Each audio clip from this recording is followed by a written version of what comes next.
Spiritual Kumar पर आपका स्वागत है। आज का वीडियो ज्ञानवर्धक और स्पेशल होने वाला है। जय श्री कृष्णा।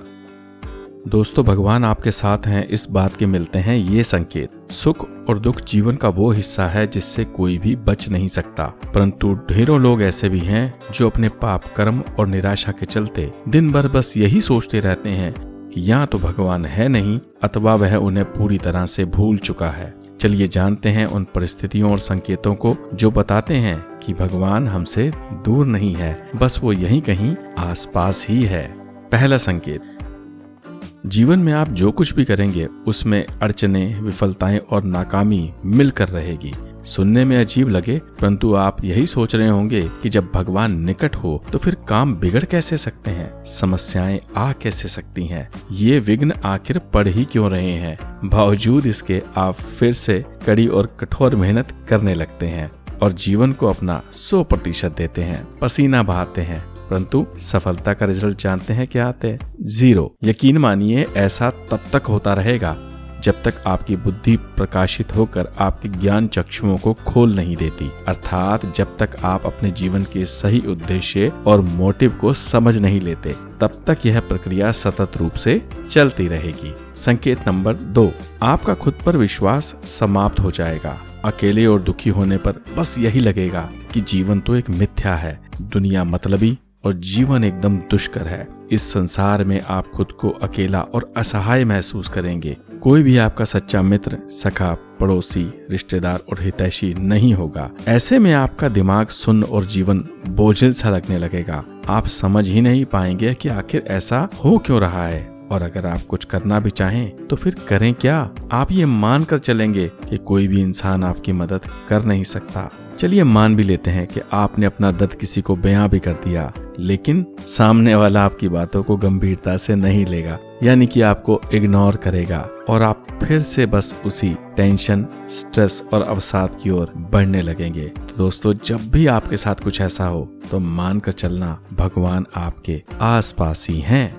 तीसरा संकेत, जब जब ईश्वर आपके निकट एवं आप पर नजर रख रहे होंगे तब तब आपको हमेशा असीम दुख और पीड़ा की प्राप्ति अवश्य होगी। आप इतना व्यथित हो जाएंगे कि आपको लगने लगेगा कि जीवन में इससे अधिक बुरा तो शायद कुछ हो ही नहीं सकता। सनद रहे, इसी पॉइंट पर आकर आत्मविश्वास का नाश और चमत्कारों की अभिव्यक्ति भी होती है। बढ़ती पीड़ा और दुख बताता है कि कष्ट के साथ दर्द को सहने और दुखों को झेलने की आपकी शक्ति दिन प्रतिदिन, पल प्रतिपल बढ़ने लगी है। फर्क इतना है कि आप इस ऊर्जा के स्रोत और दृश्य ताकत को देख नहीं पाते और शायद यूं कहूं कि समझ नहीं पाते। आपने अक्सर लोगों को कहते सुना होगा कि हार के आगे ही जीत है। ठीक इसी तरह भगवान इंसान को पहले टूटना, बिखरना और हारना सिखाते हैं ताकि वक्त आने पर आप अपनी जीत, कामयाबी और तरक्की को सही से तोल सकें, अर्थात उसके सही मूल्य और वैल्यू को पहचान, समझ और उसे एंजॉय कर सकें। चौथा संकेत,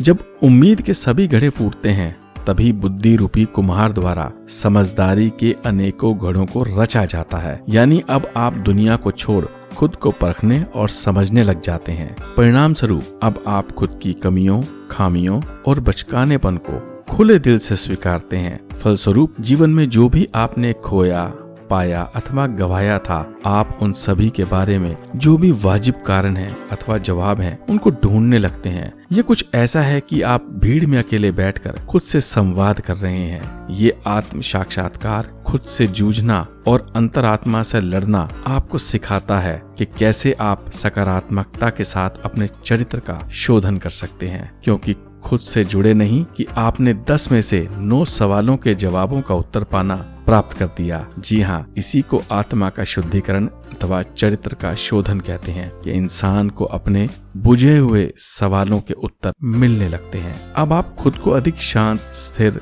धैर्यवान, सजग और जागरूक महसूस करने लगते हैं। ध्यान रहे, जब भी ईश्वर से जुड़ाव और प्रेम पनपता है ना, अथवा हमारे जीवन में कुछ बेहतर होने वाला होता है, तो सबसे पहले हमारे अच्छे अथवा बुरे कर्म एक्टिवेट होकर हमारे जीवन की दिशा को बदलने लगते हैं। वह हमें भगवान से विमुख नहीं वरन उसके करीब और निकट लेकर आ जाते हैं। इसलिए भगवान की कृपा, दया और प्रेम को समझने के लिए सबसे पहले हमें भक्ति और ईश्वर की गुण धर्मिता को समझना होगा। यही कारण है कि ईश्वर हमारे जीवन और हालातों को कठोर और हमेशा चुनौतीपूर्ण बनाकर हमें मजबूत करते रहते हैं, परंतु अधिकांश लोग इन गुप्त संदेशों अथवा इशारों को समझ ही नहीं पाते और दिन भर बस ईश्वर की दुश्वारियों, कमियों और समस्याओं की दुहाई देते रहते हैं। एक बात को दिमाग में बिठा लीजिए, युग काल और समय तो बदलता ही रहता है, बावजूद इसके भगवान हमें विभिन्न तरीकों और साधनों से दुख और विकटता परोसने से बाज नहीं आते,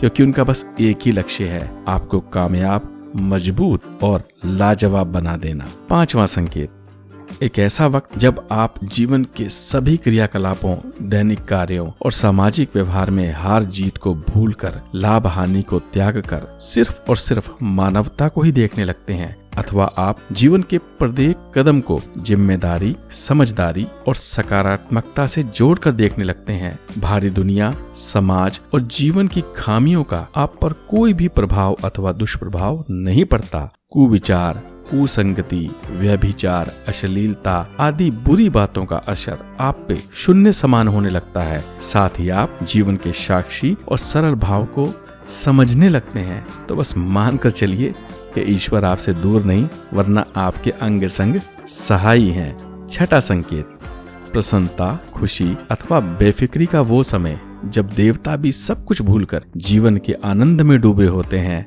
ऐसे वक्त पर आपके साथ कुछ अकस्मात और दुखद घटित हो जाता है, कुछ ऐसा जो देवताओं को भी विचलित कर सकता है। ऐसा होना ये दर्शाता है कि आपको बुद्धि, संयम, धैर्य, चरित्र, क्रोध, प्रेम, आस्था और प्रभु भक्ति के तराजू में तोला जा रहा है, क्योंकि मति भ्रष्ट, धनवान, मशहूर और नामी व्यक्ति को तो हमेशा यही लगता है कि भाई ये भगवान जैसी कोई चीज होती नहीं है। वो कहता है मेरे पास तो पैसा है, ताकत है और रसूख है, उसके लिए तो बस यही भगवान है। लेकिन अगर ऐसे में आप उलट व्यवहार करते हैं, अर्थात मति भ्रष्ट व्यक्ति जैसा आचरण नहीं करते और कहते हैं कि जो होता है वो प्रभु की दया और इच्छा से ही होता है और आप सब कुछ उन्हीं के चरणों में अर्पित और समर्पित कर देते हैं, तो मान कर चलिएगा कि आप पर ईश्वर की अनंत कृपा है और उनका सानिध्य आपके साथ हमेशा बरकरार है। 7वां और अंतिम संकेत, अनेकों बार व्यक्ति कितना भी धैर्यवान, गुणी, सदाचारी और प्रभु भक्त ही क्यों ना हो,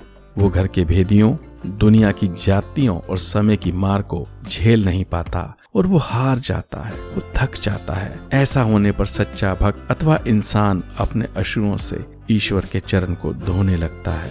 यही वो समय होता है जब ईश्वर विभिन्न मार्गों, रूपों अथवा भेष में आकर जीव से आन मिलते हैं, यानी अपने भक्त के साथ वो रूबरू हो जाते हैं। ईश्वर का वो स्वरूप, तेज और वो चमत्कारी रूप एक ऐसा संकेत जिसे मैं अपने शब्दों, वाणी और भावों में समझा नहीं सकता। उसे तो सिर्फ अनुभव किया जा सकता है, जो प्रभु की कृपा से ही होता है, उसकी अनंत दया से ही होता है, एक पक्की भक्ति से ही होता है, जिसको करे बिना कभी भी ईश्वर का सानिध्य प्राप्त नहीं होता। क्योंकि इस स्थिति पर पहुँचते पहुँचते सारा संसार कृष्णमय लगने लगता है, चहु और मधुर वाणी और ईश्वर का उद्घोष होने लगता है। तो बस एक ही बात कहूँगा, जय श्री कृष्ण, जय श्री राम, जय जय श्री राधे और जय जय श्री श्याम।